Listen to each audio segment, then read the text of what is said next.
I'm Adrian Rue, and this is Toolbox, a resource for worship leaders, local preachers, and leaders of small groups. Our passage today is taken from Mark's Gospel, chapter 6, and reading from verse 14 to verse 29. If we can understand this passage, we do need to hold it in tension with the passages around it, because this is a typical Markan sandwich where this story that intrudes is best interpreted in the context of the stories that bracket it on either side. Here we read the account of John the Baptist's fate at the hands of Herod, and the Markan sandwich suggests that this tragic episode is a part of the disciples' marching orders, a part of what disciples who preach the kingdom and preach repentance must face as a risk, that they will be persecuted by the powerful. The flashback account of John's execution belatedly explains the circumstances surrounding his arrest that was reported in chapter 1 verse 14. And Mark tells us that Herod, that's Herod Antipas, who was Tetrarch of Galilee and Perea from 4 BCE to about 39 BCE, believes that John is coming back to haunt him. Chapter 6 verses 14 to 16. Insofar as Jesus took up John the Baptist's mantle, Herod is not wrong, of course.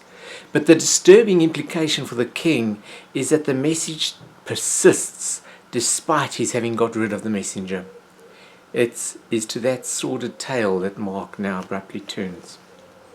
The Jewish historian Josephus, a contemporary of Mark, writes that Herod executed John the Baptist for plainly political reasons.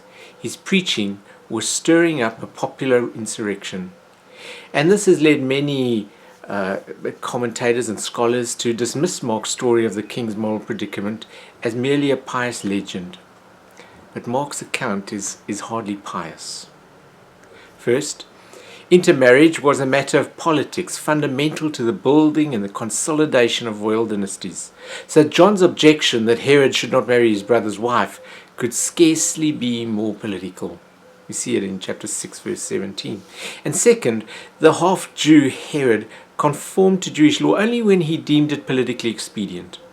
Otherwise, he aggressively promoted Hellenization, since his provincial power was dependent on the good favor of Rome.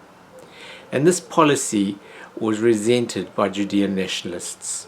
By insisting that Herod be accountable to Torah, as John does in verse 18, John was raising a volatile political issue in colonial Palestine.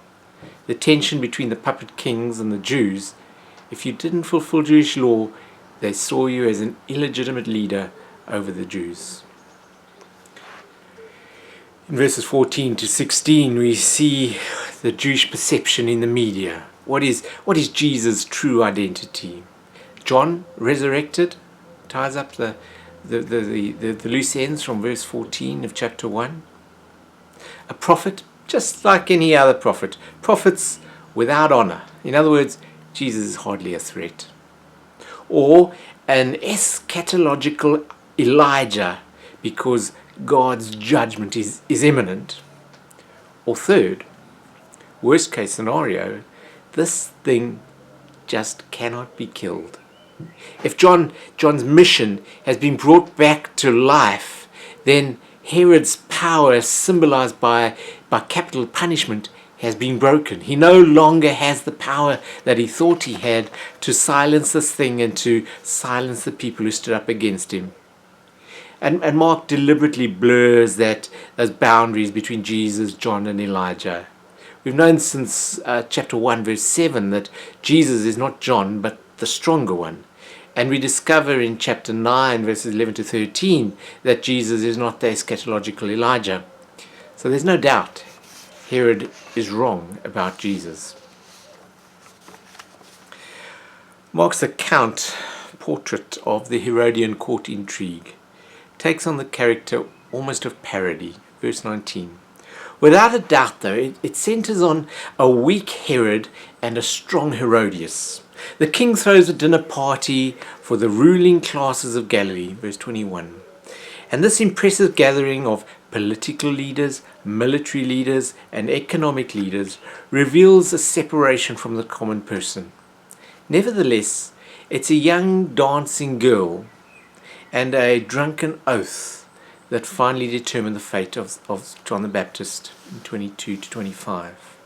Having been unwilling to be called to and bound by Torah, now Herod commits murder instead of breaking his oath, or so he says. And the dilemma created by the oath is a shameless parody of the shameless methods of decision-making among the elite. The world in which human life is bartered in order to save face or in order to advance politically, in order to get the things that I'm looking for.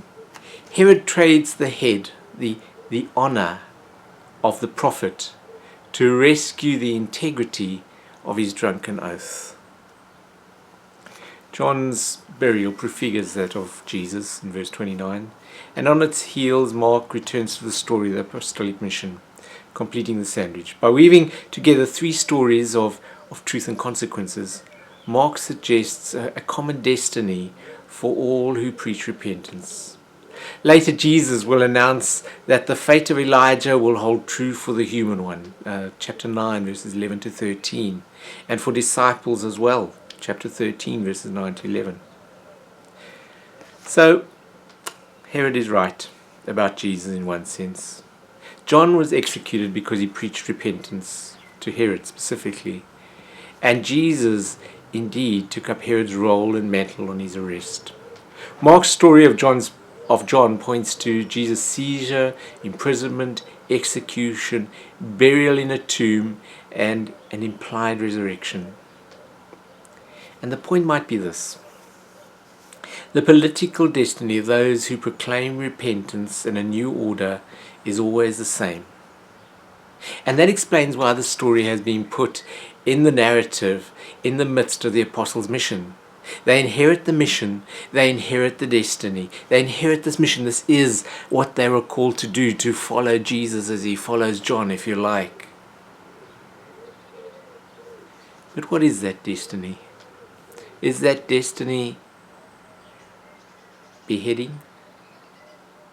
Death on the cross? Or is that destiny ultimately resurrection? God bless.